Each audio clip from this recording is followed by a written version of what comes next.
Hello and welcome to the UploadVR Gamescast, live every single Thursday. I'm Zeena, I'm going to be your host, and with me, as always, is Jamie Feltham. Hello. How's it going? Hello, you alright?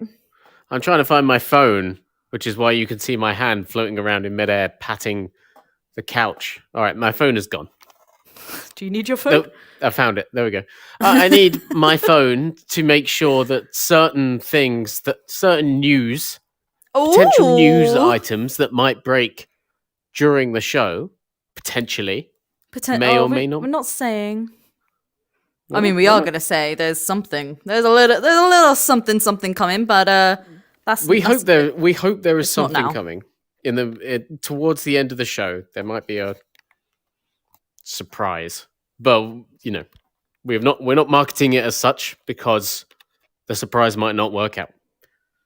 Okay, but get excited anyway. But also don't get excited just in case it doesn't work out. Just remain as you are right now. Stop! We are not alone in this. Welcome everyone in chat. I'm just going to run through some of your lovely tasty names. Gary Redfield said, I told you I'd be back. Thank you for coming back. We appreciate you very much. There is also Dragosh, Onakazi, Les Marek, Opzar, Gamertag VR, Unison, Sexy Bicycle. The Steamy Pickle said, anyone else here because these hosts are so damn good looking. Look at these avatars. Aren't they gorgeous? Who said I'm good looking? The Steamy Pickle. Well, thank you, Steamy Pickle. Thank you. I have been working out my virtual self. My cheekbone is pretty much the only part of me I can work out in this version of the metaverse. So I just, Okay. I guess it's not even replicating that, is it? Anyway, yeah. Wolfzara, Dr. Wheat, Simon Wolf, hello everyone. Thank you so much for joining us live.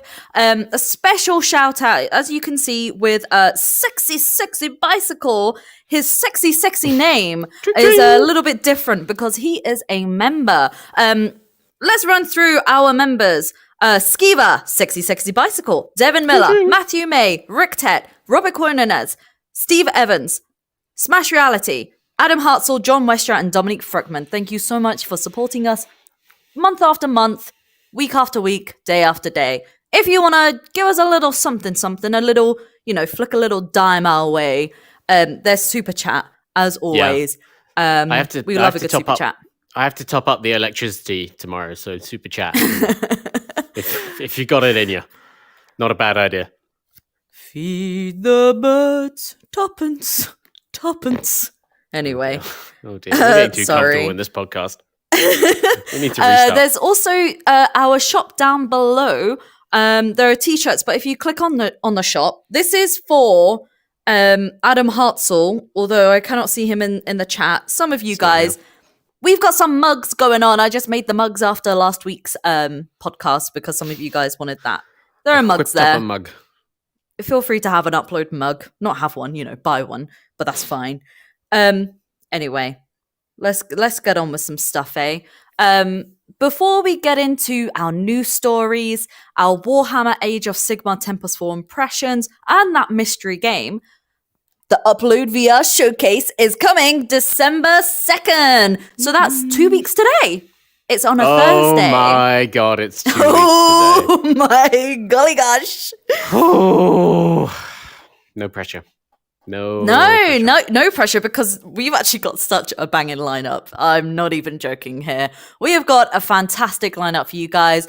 If you want an idea of the kinds of things that we can present to you, this summer we already announced and revealed a bunch of fantastic VR titles like Nerf VR, Demeo's Rat King update, A Township Tale on Quest. We saw gameplay for Fract, Sniper Elite VR, After the Fall, and more. Does that mean I have to start Christmas shopping now? Maybe start it after the showcase. Yeah, maybe in 2 weeks you should decide when there are more things to decide if you want to buy or not. Yeah, we've got a real chunky lineup. Here's the thing, right? And I said this on Twitter the other day. When it comes to these things, I'm very, very reserved at hyping these things up because it's everyone comes to these showcases either with like one headset or a couple of headsets, and if we show a PSVR game, they're like, ugh, PSVR. Or if we show a PC game, they're like, ugh, I don't have a PC. This time, I feel like this is arguably the best lineup we've had. Well-rounded for all headset Very well. havers. It's a very well-rounded lineup. It's not just it's not too quest heavy. It's got some PSVR stuff in there. Yeah. It's got some PC VR stuff. Yeah, it's got some PC VR stuff. Yeah, we surprises. got all bits and bobs. All bits and bobs for you. Yeah. But yeah, we're going to be revealing on our social media platforms perhaps who could be in the showcase in the weeks leading up, in the 2 weeks leading up. So follow us on Twitter and Facebook where you'll get the insider knowledge. Obviously, we will be revealing it next week as well, what we've announced. But yeah, anyway. Let's get moving on. The first story is actually kind of like a two-parter, all to do with Resolution Games.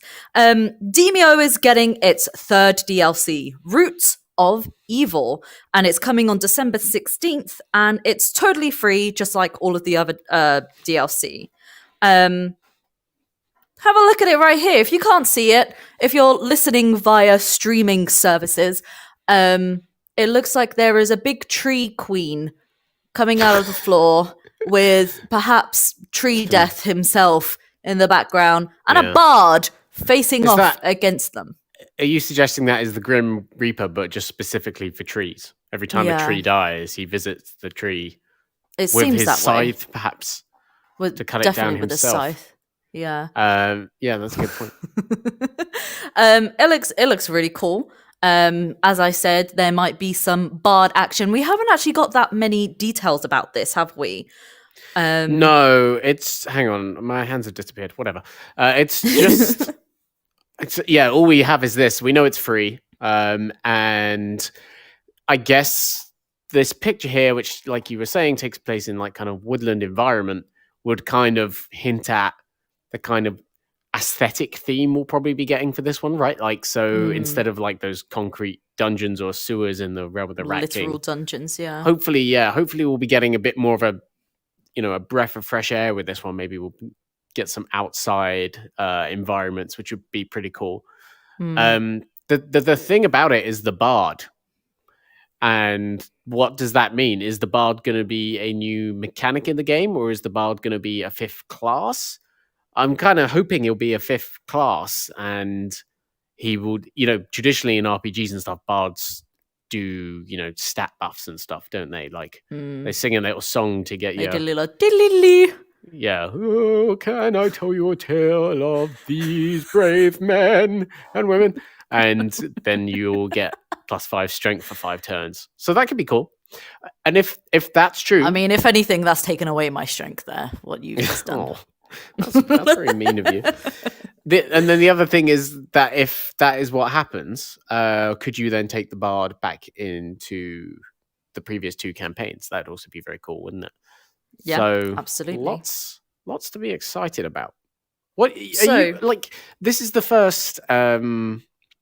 This is the first set of new levels since they added in the mid-game save Yes, that feature. is true. So this is very exciting for you, right, Zeena? I feel like we might get back in and play a lot this holiday 100%. season, perhaps. Yeah. You just quickly disappeared. Perhaps this holiday season. Oh! Yeah, I think we will be diving back in, literally, to this game, because the mid-game saves has definitely leveled it up for us. Because I'm not going to sit here for I sit here for 2 hours-ish with this podcast, and by the end of it, I need a good face massage, Yeah. Blech. But, yeah, I think it's definitely been a game changer, literally. And this DLC, there's the Rat King, there's this...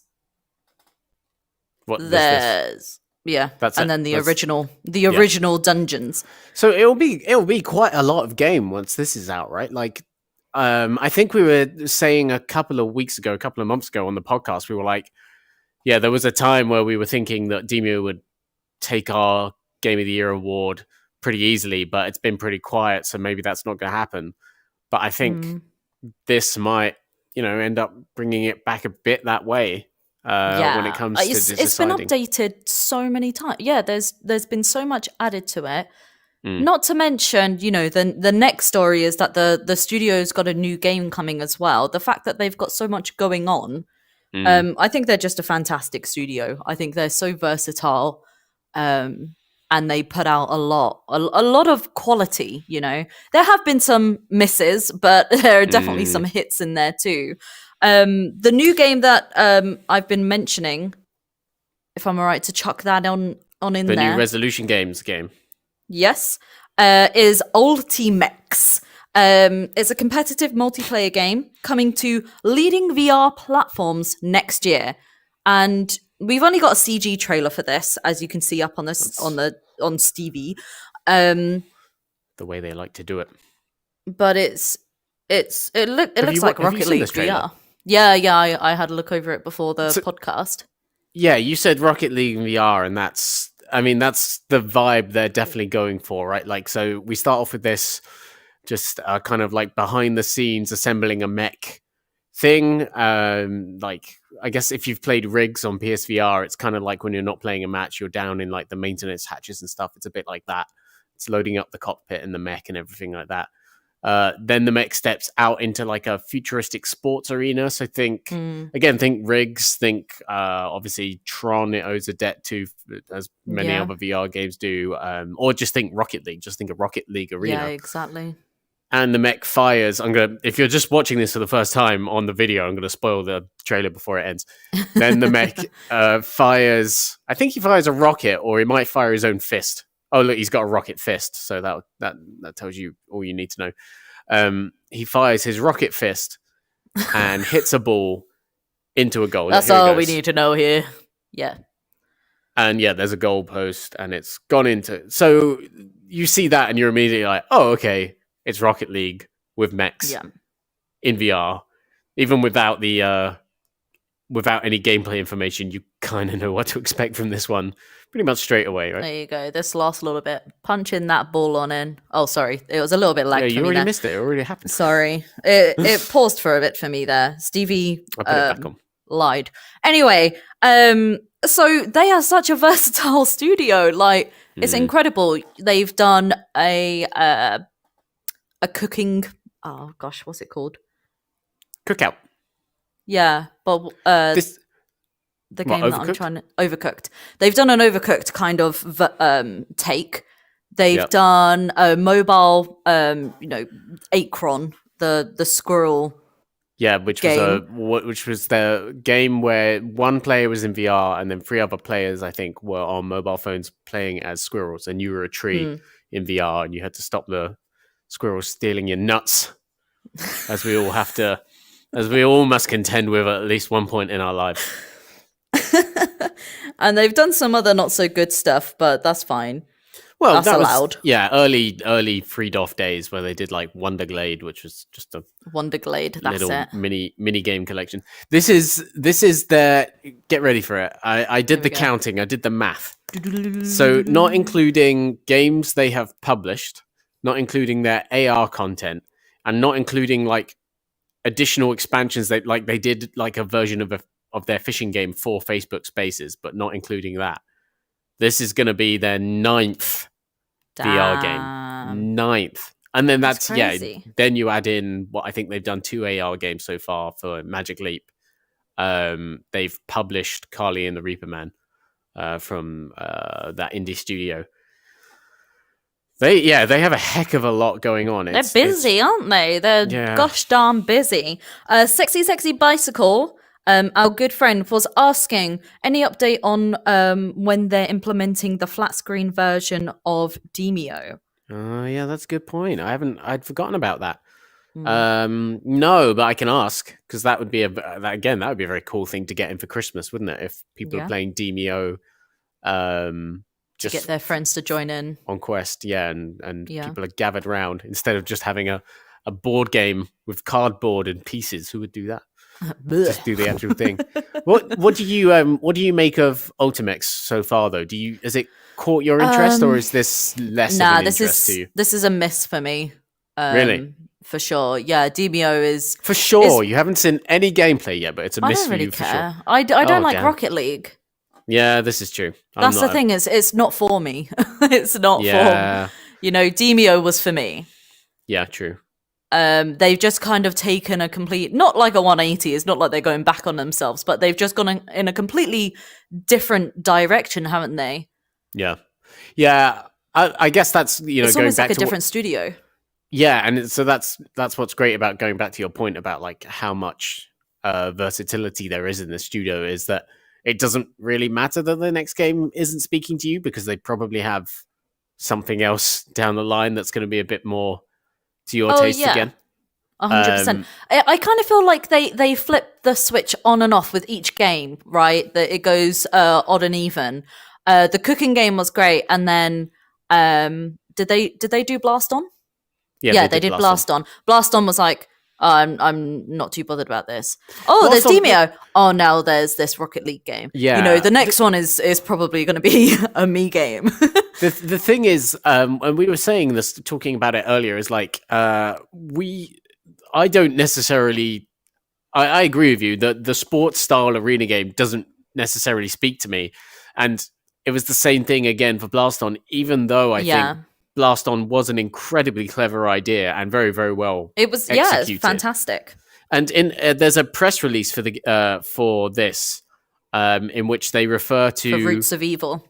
They refer to Ultimechs as their second future sport, which I thought was interesting and very deliberate terminology of, you can kind of imagine this with almost every game that Resolution has done so far, of just kind of cutting out the actual like separate app functionality of it. And once we do this, I hate to say the word, but once we do this whole metaverse thing where we're not going to 2D app stores and buying things 2D wise, you can see there being the Resolution Games sports facility or whatever, where you walk in and you can either walk into Blast On or you can walk into Ultimechs, right? Like that seems to be the kind of portfolio they're building. Or you can go to the Resolution Games kitchen, or you can go to the Resolution Games basement and play Demeo or whatever. So they're building up a really interesting body of work, and I will definitely be interested to see more of Ultimechs next year. So Ross says, seems like they're just throwing stuff at the wall. Kind of, but in a very polished and wonderful way. And they it's do, the thing. They're not just chucking out, whatever, just shovelware sort of stuff, right? Yeah, and the important thing is the post-launch support, right?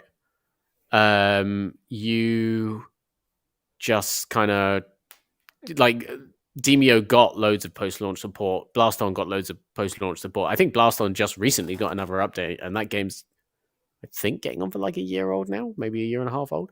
We had it at a showcase. We had an update for it this summer. I kind of feel like we revealed it last summer showcase or last winter. Well, showcase. we featured it. We didn't reveal it, but yeah, right. And the other thing I think is with the whole future VR platforms notification, I kind of get the vibe this might be the first game they bring to PSVR 2. Maybe gonna play it again for the fourth time. Get it on, blast on. Yeah, because it just seems like if we're talking about the idea of PSVR 2 being a much easier platform to develop for, because you don't have all the restrictions and bad tracking and different tracking systems and stuff like that. If it becomes that much easier of a thing for Resolution Games to port their stuff to, hopefully we could start seeing them bring them over from next year. Hopefully, I'd really like to see them do Demeo on PSVR 2 as well, possibly with 100% that kind of social screen support, so that maybe you could even have local co-op. That'd be very cool. What do you mean? Like the Playroom VR, kind of, when you play. Oh, I see. Okay, so someone's on controller and someone's in VR. I see. All right, we're going to move on from Resolution Games, and another game has been announced. And this is, again, it's gone from something that wasn't necessarily my jam to, oh my gosh, I'm into this. The Exorcist Legion VR is getting a co-op multiplayer sequel called The Exorcist Legion VR Sin, which stands for Safety in Numbers. And here we go. We've got it on the screen here. Although they don't show anything. This reveals nothing. This is literally it's just words. Yeah. There'll be online co-op, but it can also be played single player too. And a side note, it's not going to be by the original developers of the first Exorcist, Wolf and Wood. It's actually being developed by Pocket Money Games, who's working on that recently announced Twilight Zone VR game. Which is also published by the same studio. By Lord of the Jungle Exorcist. People. Fun Train. Lords of the Jungle.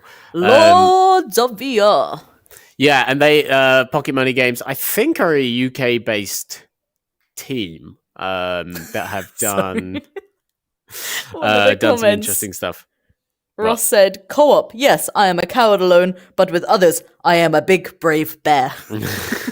That's exactly how I feel.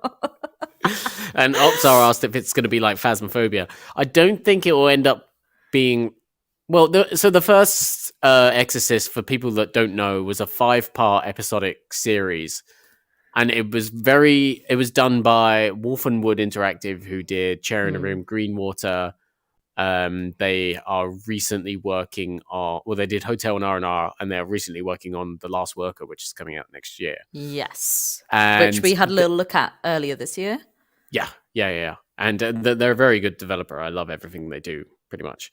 They did a very good, interesting psychological horror take, which is why I think the game is one of the best horror experiences, because of each of those individual episodes plays with the concept of VR in some very interesting ways. They're not doing it. It's the Pocket Money guys who also did a kind of simple but fun shooter called Dimension Hunter from a while ago. So I would expect them to still try and conform to that kind of more story-driven, direct approach, rather than trying to do a full-on Phasmophobia, randomized co-op thing. But I mean, they could end up doing that because Phasmophobia works really well in VR, and someone could do a native Phasmophobia in VR. That'd be really cool. The thing I wanted to say to it was to Ross's point, is like, how many people didn't play The Exorcist VR fully? And I'm actually one of the people that didn't play it fully because it's just terrifying. I just dipped my toe in and literally had a little look around. And I was like, nah. Well, exactly. So how many people, like, because you love the idea of it, right? And you want more story-driven single-player VR or campaign-driven VR content. Yeah. But if it's just too scary for you, you're not going to do it. And that's a quality piece of content. That's something that all the many masses of VR people out there saying, we want real games, that they're being given one, but they're just not playing it because it's too scary.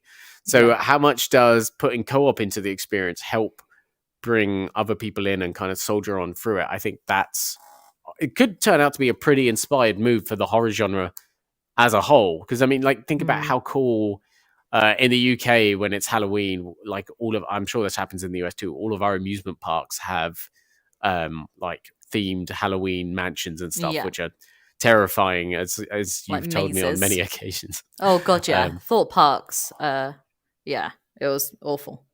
So I just think that's interesting. I'm gonna make some deep UploadVR cuts here. Excuse me. So with the whole multiplayer thing of, if you're going in with someone else, it's going to be fine. It reminds me of the Resident Evil arcade experiences that when we went over to Japan. So if you look on our UploadVR channel, we used to do a little thing called the Culture Show when we could go to places. Might make a comeback, might not, who knows. But we went to Japan and we tried out arcade stuff. It was really fun. Really cool. Yeah, it was really, really cool. And I tried out the Resident Evil. Which one was it? One.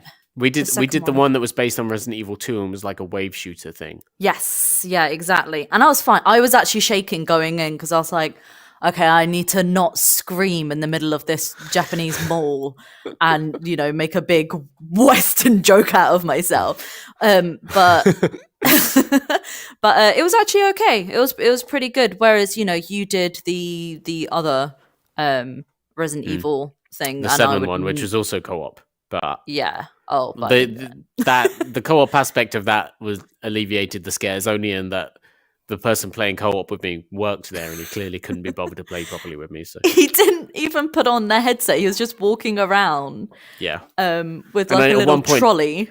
One point, I needed him to do something in the game, and he just didn't realize. So it was just like I was just standing around awkwardly in VR for 5 minutes until he realized. Oh. Yeah, there's two location-based Resident Evil VR experiences in Japan. If you go over to Tokyo, go to the Ikebukuro district and head to, what was it, like it's not the Sunshine Mall, is it? It's like opposite. Yeah, it was. Sunshine. Oh no, the Sunshine Mall is where Mazzaro, was it called? Mazzario? Yeah, Mazzario, that's it. Which is way cooler if you're going to go to the VR things in Japan. Mazzario is the one to go to. It was incredible. Yeah, and it had the drum game, it had Mario Kart, it had like this thing where you're on scooters being attacked by dinosaurs. It was awesome. It had Pac-Man. Yeah, it had a whole bunch of like cool VR stuff. But yeah. Oh man, I want to go back. Yeah, same. Bringing it back to The Exorcist, though, that'll be really interesting to see where they go with it. And again, they actually said on Twitter that they're going to bring this one, or majorly hinted that they're going to bring this one to PSVR 2. Wonderful. So that's cool. That's another one for next year to look forward to. Cool. All right, moving on. Another game. This week has actually been pretty busy for releases and such that we're going to get on to. I'm pretty tired, yeah. I'm pretty knackered. Medal of Honor came out on Quest 2. And we put up a graphics comparison comparing it to the PC VR version, and we were actually pleasantly surprised. Jamie gave his thoughts on it and actually posted an updated review, right? Well, I posted a shortened Quest specific review, yeah. The original review still sits on the site as is, but I figured, seeing as it's such a big release, people would want our individual thoughts about this version of the game. It's funny. So when this was announced that they were going to be doing the Quest 2 port like a month and a half ago now, or 2 months ago, something like that, I remember like feeling quite a buzz from it, being quite excited about it, even though I knew the game hadn't been that well received on PC, but kind of thinking, yeah, sure, but it's a AAA game for Quest 2, so that's really, really cool. And just I knew like eventually I'd end up playing it and have those issues that someone called David Jagner that reviewed it for us before had. But I just thought, yeah, cool. It's still something to be excited about, right? And then I got into it and started playing it, and I was like, yeah, those issues are still very much a thing. It's a very, very weirdly paced game, especially in the opening mission.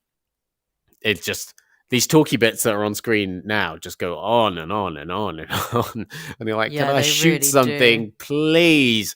And then it's like the character dialogue and characterization isn't even like that good. So it's like, why are you putting this much effort into this? This is so strange. And it just, it had the unfortunate thing of just following on after Alex, essentially, and it not being anywhere near up to the same level as Alex.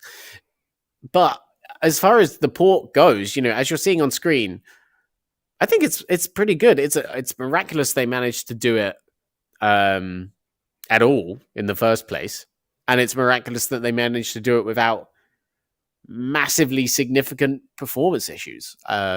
Which there is some slowdown here and there, which I guess is just a thing we're going to see with the most ambitious Quest 2 games now, because Blade and Sorcery was doing it too, and it just seems to be the kind of standard going forward for these more ambitious games. I just think it's strange. People are saying it picks up after the first few missions, and I do agree. But even then, there's still this kind of like bite-sized approach to the missions where you don't get very long to play the game before you're taken away from the experience again. Whereas in something like Alex, again, that's just, there's 10 loading screen, there's 10 missions and 10 loading screens in the game, basically. And a better comparison would be Sniper Elite, right? Yeah, well, Sniper Elite kind of has the same thing, but I think some of Sniper Elite's longest missions are longer than some of the linear stuff in Medal of Honor. And I it's funny playing it because I was thinking to myself, this is good, but I do think Sniper Elite is the better game. I'm not sure how many people agree with me on that. I know that Sniper Elite is an incredibly divisive game in terms of what people were expecting from it, but I think the weapon handling's better in Sniper Elite. I think the mission design is a bit better. Sniper's nests were so good in that game, and they're not the focus here, so they're not quite as it's kind of in the name of the game. It very much feels like Medal of Honor feels like almost a 2016 VR game in it, but with more money than anything was thrown at a VR game in 2016, if you know what I mean. Like in terms of the design, there's not. If 2016 reached its full potential. Yeah.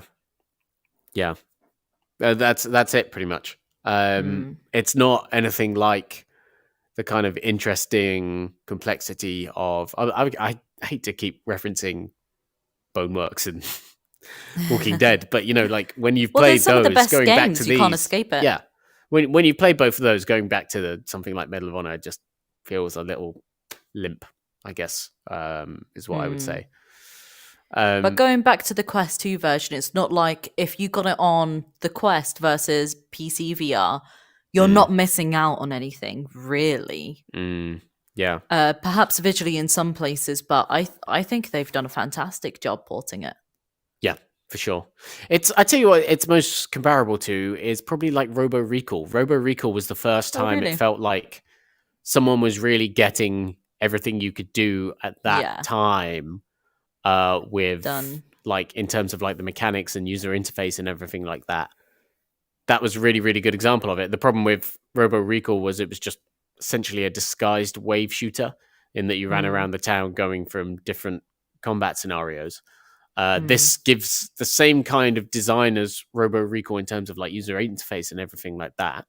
But gives it more of like a single player linear feeling, which I think some people prefer. It's interesting, but it's just very fascinating how this and Sniper Elite have been very divisive games. And it'll be interesting to see how we build on them going forwards, I think. Yeah, absolutely. So what did you give it? I gave it the same score we gave the PC version, or not score. Ooh, how dare me! I said it was good. Me. I gave it a good label. It is a good, solid VR shooter. It is not as good as Alex. It's not as good as Boneworks. It's not as good as The Walking Dead: Saints and Sinners. It has pacing issues. It is relatively. It feels like in terms of the level design and everything like that. It feels like a kind of PS2 era Medal of Honor game. Not something that's massively evolved since then, like Doom or anything like that. So it's more bite-sized. Yeah, snackable, I suppose. Snackable. Wonderful. Is it all right if I move on to another thing? Not the thing, but the thing. Not the thing. What's the other thing? But yeah. No, I've said all I have to say about Medal of Honor, I think. Well, we haven't got round to playing this just yet, but it is coming out today, and we want to give it a shout out and make people aware. Biolum is out today on PC VR on Steam, and it looks pretty darn cool. You'll be taking on the role of Rachel, a deep sea diver who discovers a new set of luminescent parasites that have been infesting everything, as you can see on screen here. But if you're listening, it's all very, very dark and neon fish. It looks really cool. And they've actually got some really cool voice actors in this. Including Charlotte Rampling, who is the Reverend Mother in the latest June movie, the scary grandma. Is that who that is? Yeah. So she's a pretty big part in June. And Dominique Tipper, who stars in The Expanse, which I think is on Prime. Many of my friends love The Expanse, but I've not watched The Expanse. Oh, really? Yeah, but it's a popular show, so people will know, I'm sure. And then it's one of those ones that's published by or distributed by Astrea, right? Which is the new arm of Atlas V, which is a production studio that does Battlescar and things like that. I thought it was interesting. It's interesting looking. It's meant to last about half an hour. So it's not a game. It's very much an interactive VR movie / experience. We're safely in that kind of territory. It cost $8, I think. Yeah, $7.99. I think you said. Yeah. So not to go all Ian on you. Yeah, not a lot overall, but it's nice to see it. I'm definitely going to go and check this one out because this is still the most intriguing part of VR for me. Is this whole kind of like, what if we just do half an hour, make it super immersive, make it super about the storytelling, and actually explore the new ways you can tell a story. We haven't seen too much of that this year. Which is a shame because, with festival circuits down and out in the middle of the pandemic, it would be nice to see more of these things come home. The strange thing about it is, and the hard thing about it is, when teams get together to make this kind of stuff, they're not game developers and they don't need to be game developers because they're not, trying to get like excellent gameplay loops and addictive mechanics in there or make anything feel just right. But it always comes down to these apps aren't often very well optimized. So they take loads more space to download than they should. And they, sometimes they don't have great performance and everything like that. And it's just another one of those interesting things about like, it's not exactly massively profitable to be making these kinds of experiences right now because there's not a huge demand for it in the VR space, even though I think it's personally like one of the most interesting and important areas of VR. Absolutely. Yeah, I agree. Yeah. So I definitely think I can't say definitely go and check it out right now because I haven't tried it myself, but I'm hoping to give more reports on that like in the future at some point. On that title. Right? Sexy Sexy Bicycle kind of echoes and basically says exactly what we say every time, storytelling VR apps come up. Sexy Sexy Bicycle says, I actually really enjoy these VR storytelling experiences like Battlescar and Madrid Noir. Lots of potential, I think. Yes, and if you guys haven't heard of them, Atlas V are incredible for it. They made Battlescar and I think they produced Madrid Noir, right? Yeah, and it's, they did. It's kind of a case with a lot of these studios that sometimes they only have a little part to play in it. Sometimes they do the full thing. Like, it's harder to, again, it's just kind of like interesting how this side of the industry works compared to game developers where you have 80 people working on Medal of Honor for however long. This is like several smaller teams under one director. Kind of like how in traditional movies you'll have, like, let's say Marvel's making a film and they're not going to give all of the visual effects to one studio because they just don't have the staff to cover an entire movie.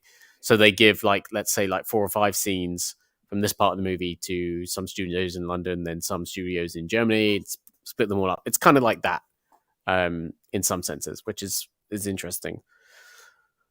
But yeah, I hope it's good. The Madrid Noir also came out. That was a good shout from Sexy Sexy Bicycle. That is out now on Quest as well, and that's coming to. That's out on Steam VR now as of this month as well. So lots of cool stuff to check out in that wonderful arena. So another game that's out this week that actually came out yesterday is Warhammer Age of Sigmar Tepmptestfall, which we haven't yet finished our review of, but Jamie can give you some impressions, share with you guys what he thinks of it. I kind of feel like you're a little bit mixed. I don't know, but take it away. Yeah, this is a very, very interesting one. I don't have any gameplay footage, so if you could find a screenshot, that would be lovely. I've played maybe probably about 2 hours of Tepmptestfall now, and I've kind of been interested in it mainly because of the developer Carbon, who I think do a good job in producing very good-looking VR games, even though sometimes on the gameplay side of things, it looks a little, or it plays a little simply, I should say. And I think that's kind of the case here, give or take. I'm still in the process of figuring this game out, really. What you have is one of the more supernatural sides of the Warhammer universe. You play as I think you're called a Storm Guard, and you have 3 weapons in your inventory. You have a normal sword, and then you have kind of 2 magical staffs. And each of these weapons has 3 magical attacks assigned to it based on gestures, just like the Wizards games, essentially. So, and you start off with 1 in each weapon. So the sword you can thrust forward, and you dash into enemies. With a staff, you can raise it above your head, and it will do like a chain lightning attack. And then with the other staff, you can like swipe it horizontally, and it does like a wave of lightning, which is a very interesting evolution of what we saw in the Wizards, because the Wizards was all about doing like just conjuring weapons with your hands from thin air, whereas this is already having the weapon and then doing a magical attack with it. I in the early bits of the game, I'm not sure the combat's really clicking with me so far, because it's interesting. So, Wolver Raza just said down here that they're being told that the further you get into the game, the harder it gets, which is kind of what I needed to hear, because right now the chain lightning attack takes care of enemies no problem whatsoever. And I've done about like 20, 30 combat encounters, which have just basically been solved by me raising my hand above my head for a bit. It's kind of confusing. The tutorial isn't fantastic, so it's not telling you everything you need to know. I didn't realize you can't infinitely use magic. You actually have runes on the side of your weapon that like fill up a meter, or a meter drains the more you use it. But even then, I still haven't filled up, used the whole meter, clearing off waves of enemies. I also haven't seen a lot of enemy variety yet. It's just been going between 2 main types. And then the newer part is the melee combat, which is somewhere in between kind of wee waggle and something a bit better. So if an enemy throws a sword at you or swings a sword at you, you have to meet it with kind of force to parry it and knock them back, and then you can return attacks. But you can also just kind of do that thing of just hold the analog stick forward, run at the enemy, and just kind of like crazily swipe at the enemy, and it's probably going to get you somewhere. The thing I think I like most about it so far is it's kind of the same as Battle Sister in terms of just being in the universe, and specifically in this one, you get a hub world or a hub area in this city, but then what's looking to be like the rest of the game takes place in a city where you go out, make shortcuts that can get you back to the hub world very, very quickly. But you've just got this branching network of caves and dungeons and sewers and different areas that you'll discover through different objectives. It's not just a straightforward super linear thing. Exploration seems to be a very big part of the game. So I think that's really, really cool. I just think for me, it's like, I'm not sure that combat is really, really clicking just yet. And I hope it gets better in the game later on, because right now, frankly, it does feel quite messy. It feels like I could just raise my fist, swing my sword about, and I will just cut through people as quickly as possible. And not only is it kind of easy, but there's like skeleton enemies, which are meant to be like, your kind of like brainless zombie types that you deal with very, very easily. But some of them just kind of stand and stare at you. And even if you like walk up to them, they just stare at you. Sometimes they just face away from you and look at a wall, and you're like, I feel like this could have used just a little more time. And to that point as well, and to the point of saying it feels a bit too easy. When you start the game, you get the choice between story mode and hardcore mode, but it says hardcore mode is coming soon, which kind of, again, just seems to me a bit like, kind of seems like I could have waited for hardcore mode to be here depending on what it adds and if it's going to alleviate my concerns with the game so far. But I'll aim to have a full review. I'd like to finish it off tomorrow if possible, and maybe get something out for the weekend, but maybe early next week if not earlier, if time permits. Yeah, it seems like quite a big game though. It does seem like quite a big game, and it is very, very nice. I've had some performance stutters on my 2060 Super, I should say. So I'm not, when it comes to PC VR, you're never quite sure if that's you or the game, but I think it might be the game. Yeah. And it very much is, the Wizards with a Warhammer coat of paint in terms of those gesture movements and the structure of the game so far from what it seems like. The other thing to say as well is some of the gestures just haven't been working for me very well. No. The raising the fist up to use the staff kind of maybe 2 out of 3 times will work for me. The sword thrust move I very rarely get to work because you have to hold a grip button to summon the weapon, then hold the trigger button to be okay, you're in magic mode, so your next move will be the gesture that you need to do. So you go, okay, grip, so you even trigger, preempt or hint that you're about to do it. Yeah, exactly. Throw your fist forward, and then it just doesn't really respond. I'm seeing Gamertag in the chat just saying as well. Yeah, he doesn't think it's optimized, so that's good to know. It just feels like it probably should have been delayed to early 2022 to get those last couple of modes in to get some further optimization done. Because Carbon makes gorgeous games, even if it's only kind of like a surface beauty and there's not huge amounts of technical complexity to the combat systems and stuff that in some of their games. That on the textures are super crisp, the art direction is always fantastic, and so it deserves to be seen in PC VR running really well. But I think it needs a bit more time. But we'll see where I land on it when I get another, however many more hours it's going to take for me to wrap it up.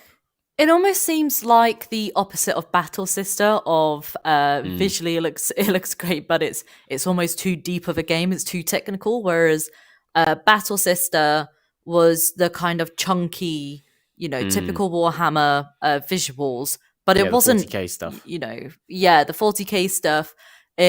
But it's not that deep of a game, or at least the gameplay wasn't that deep. Yeah, I think so. The thing about, obviously, Battle Sister came out on Quest first and went to PC later. This is coming out on PC first and coming to Quest later. So there's that difference between them. Battle Sister definitely is, the simpler, more arcadey of the two experiences, which you could say, if that's your thing, go for it. But there's also something to be said for, well, if you're into Warhammer, you've probably got some overhead in your brain for complex strategic systems, and that's kind of what we're getting with Age of Sigmar. But I think the coolest thing about it so far is just it nails the atmosphere of Warhammer at the very least of Age of Sigmar, the kind of supernatural element which I'm not massively familiar with. 40K, to anyone looking on the outside in, Warhammer is all about 40K, right? With the Space Marines and everything like that. This is a very different side to the universe, but it still has all that. It's the dialogue is still a bunch of gobbledygook. They just say things, and you're like, "What are you talking about? You crazy people! You all need several years of therapy to get over whatever's going on." Well, that's just Warhammer, isn't it? The lore is just too deep. Yeah, unsanctioned Psychononus that's a classic. Psychononus Calidorus. Yeah. So I will have a full review for it, and maybe we'll talk about it again properly next week, maybe. But for now, keep a keen eye on it. There's a backlog. I've got to get through a backlog of stuff. I want to play Bylum. Yeah. Bylum. Yeah. Yep. There's Resist on Quest. I haven't got to yet. Is that the PSVR and PCV1? PSVR. Oh, Gravitational. Gravitational. Didn't play Gravitational. We're getting to the point where it's not easy for just one person to review all this stuff anymore. Yeah. I'm gonna have to. Yeah, we're gonna have to get some more. We're gonna have to do some planning going forward. Because we don't. It's not. We try and get the whole thing done to review the game. We don't like not doing that. Yeah, absolutely. We need to be thorough here at UploadVR to write the articles, to bestow the prestigious labels. Sexy Bicycle, speaking of prestigious titles, Resist is pretty dope, he says. I can't remember which one Resist is. Resist is kind of this open world, grappling hook, swing through the city, do quests kind of thing from Binary Mill, who did the Gun Club VR and RC car game from a couple of years ago. Yes. It does look good. It looks kind of maybe a little on the simple side, but I definitely want to go in and check that out, because there was the other grappling hook arena-based shooter from earlier this year, which I can't remember the name of now, but we never got around to reviewing, and everyone really, really enjoyed it. I'm sure chat will remind me of what that was. But yeah, I definitely want to check that out. Iron Rebellion, have we taken a look at that? I kind of feel like we have. We've covered Iron Rebellion a lot, but just in the writing arena. I haven't had the chance to jump into it. But that is a very interesting looking one, and I definitely want to get some time for that. I feel like December, with hopefully less announcements and less news and everything like that, I want to take December to just go back and just clear a massive backlog, and you'll probably see 10 reviews from me in December, I'm hoping, because I just want to spend a lot of time.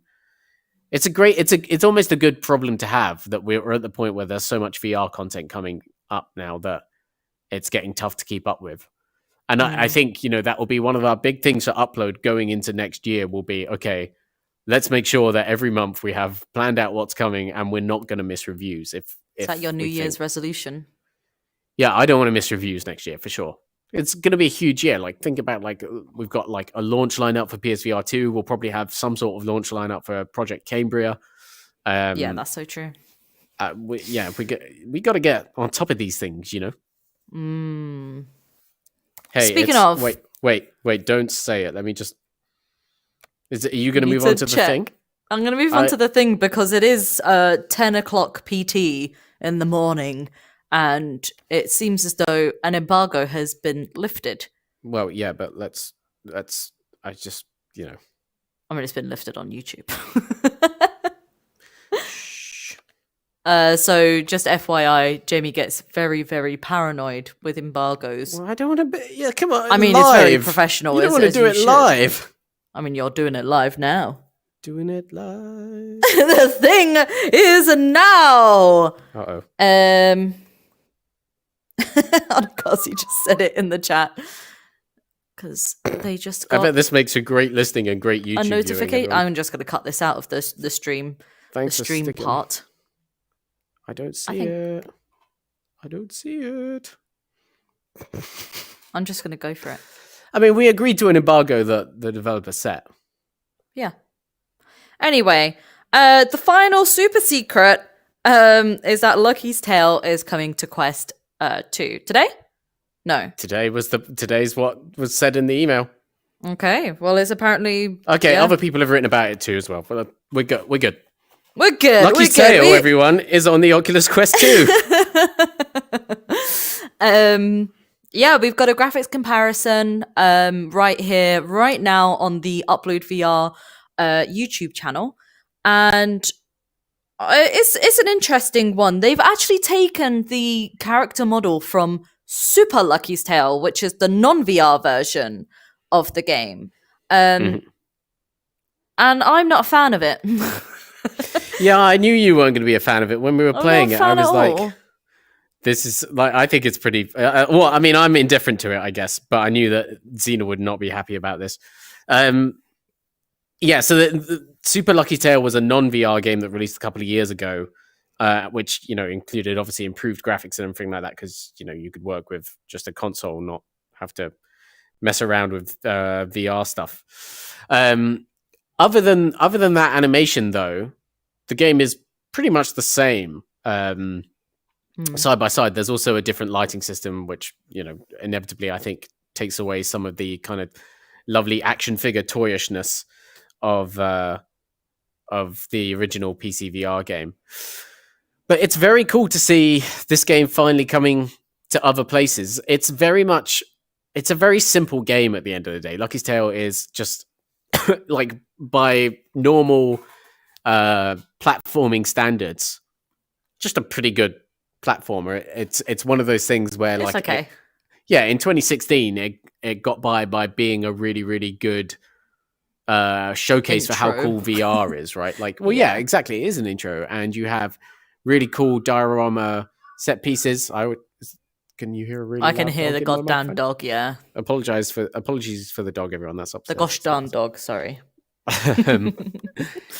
The thing is, but I always say that train set VR, even in this day and age, is best VR. Like, I love looking at tiny, detailed model worlds. Oh, the diorama stuff. Yeah, for sure. Yeah, exactly. I always think that's the coolest stuff. And I think this is still just a lot of simple fun to play. No, it's not, the most advanced thing gameplay wise. And it's very much what Moss and Astrobot built off of to come up with some real gold.